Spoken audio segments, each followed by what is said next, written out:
Hello viewers, কেমন আছেন সবাই? আশা করছি আপনারা সবাই ভালো আছেন। আজকে আপনাদেরকে দেখাতে চলছি, দেখুন আমার নতুন কলমের গাছের এবারের কি পরিমাণে মুকুল বের হয়েছে দেখুন আপনারা সবাই।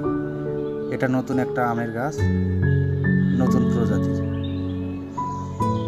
অনেক সুস্বাদু এবং মিষ্টি আম। নতুন গাছে কলমের পরিমাণ কি দেখুন। এবার বছরের তুলনায় প্রত্যেকেরই আম গাছে অতিরিক্ত পরিমাণে মুকুল দেখা যাচ্ছে। যদি আম এইরকম পরিমাণে থাকে তাহলে আশা করছি এই ডালগুলোই এই আম বহন করতে পারবে না, একাই ডাল ভেঙে পড়বে।